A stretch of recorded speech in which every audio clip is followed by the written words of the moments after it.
presidents and A-list celebrities showed out for President Joe Biden Thursday night for a swanky Democratic fundraiser at Radio City Music Hall in New York City.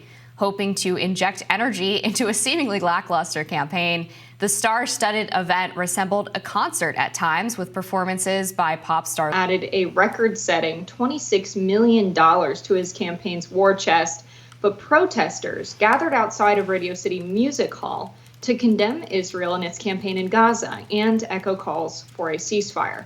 According to reports, Biden addressed the protests, signaling support for a two-state solution.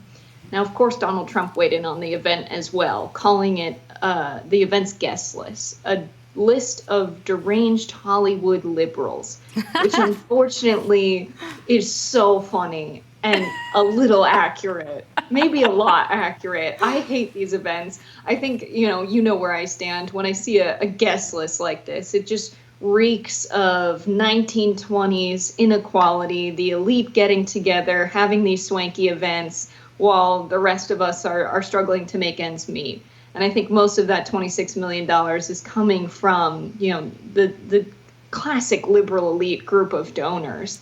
And the last thing I want to say, and would love your thoughts on this, no one wears ties anymore. This drew a lot of attention on Twitter, that they're not wearing ties, and many of the guests, Barack Obama had a nicely tailored suit, so did Joe Biden, but not so much Bill Clinton. And the lack of tie and the lack of tailoring, I think, is a bad trend, because men's fashion, they have one option for formal events. You wear a suit, you wear a tux. So don't like that look either. At least look good if you're going to be an elite event. I agree. I'm very pro dress code. I was very anti-Fetterman hoodie. I'm anti-Mayor of Baltimore hoodies on TV. Now it's different, when he was first showing up to the collapsed bridge. I'm not going to give him flack for what he was wearing, but I do think that people should show some respect for the office that they're in and try to dress up. And I think that this might be the first photograph in presidential history of 3 presidents together, all not wearing ties. But back to your point about this fundraiser, I agree. It seemed super out of touch. Apparently, Dua Lipa was there, and I think that she has expressed support for Palestine. So it's kind of interesting that she decided to go to this event.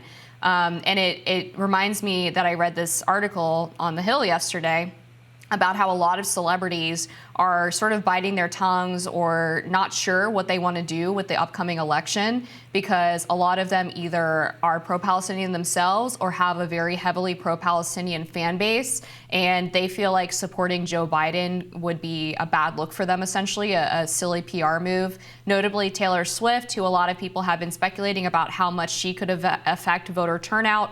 In the recent primary elections, she tweeted out a reminder for people to register to vote and to vote, but did not outright endorse Joe Biden, which was kind of surprising to some people. And so I'm wondering, as Joe Biden has said, and his campaign has said, that they're trying to court the celebrity vote and the celebrity endorsement, if this issue with the war in Gaza is going to complicate that strategy. Tiegate aside, I think, yes, when we look at who's at this event, Dua Lipa surprised me as well for the same reasons you said. She was our pro-Palestine pop princess. People loved that she was using her platform to speak out about an issue that a lot of her base, which is Gen Z, cares a ton about. And to have her at this event, it's almost like you have a group of celebrities that disagrees with the president on something that's a matter of utmost importance.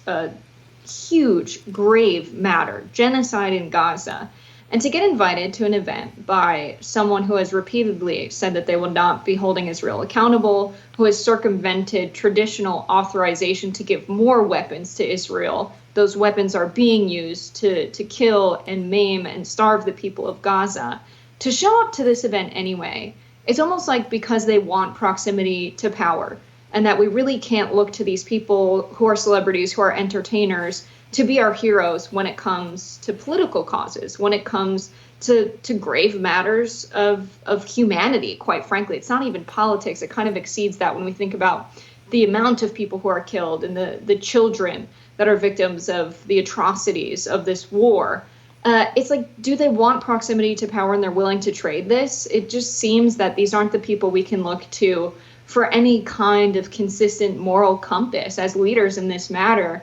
It's like the administration invites them because they want to say, hey, well, they still support us even though they agree with you on this issue, so you should support us too. And yes, they're getting proximity to power, but what real power are they getting? Are they getting any? No, it seems that they're just pawns in this political campaign.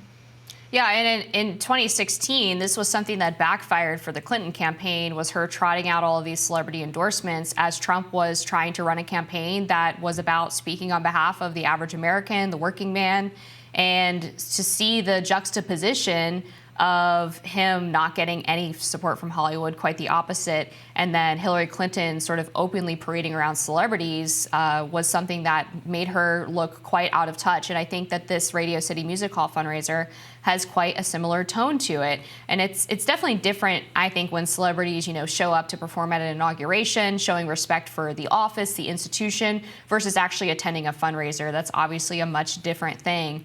One of the other issues with what Biden chose to do in New York is that he went up for this very swanky fundraiser, and at the same time, there was a wake being held for a police officer named Officer Diller, who was killed during a routine traffic stop by a career criminal. He had 20 plus prior arrests, and former President Donald Trump went to the wake and actually spoke at it and talked about rising crime, talked about the sort of random gang violence that's been happening in places like New York City, and expressed his condolences to the officer's family as well as to the New York Police Union. And Joe Biden didn't really say anything about this. The White House press secretary, Karine Jean-Pierre, talked about it when asked about it by a reporter, but did not name the officer, didn't really seem to know the details of the incident, and actually blamed it on gun violence, which was quite silly because this perpetrator, being someone who had been arrested 20 times prior, shouldn't have had a gun in the first place, according to New York state law. So that didn't make any sense,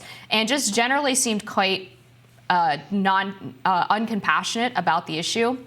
Now, Joe Biden has said that he's pro-police, that he doesn't support defund the police calls from some members of the progressive left.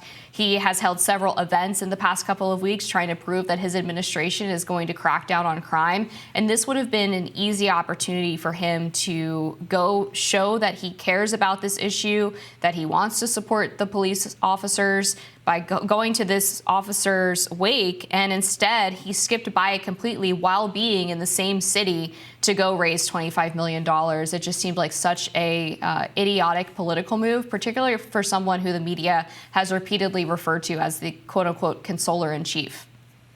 Yeah, Joe Biden could have saved a lot of time with this fundraiser by instead selling sneakers and posting commercials on social media and making videos. Then he wouldn't have to be there in person for all of these events. Like Donald Trump, he can be in person in these events because he's very smart, and instead he records video ads to sell Bibles for $59.99, gold sneakers, and now make social media apps and let them go public. Joe Biden should be more entrepreneurial instead of just begging for money by Hollywood's entertainers, or from Hollywood's entertainers, rather.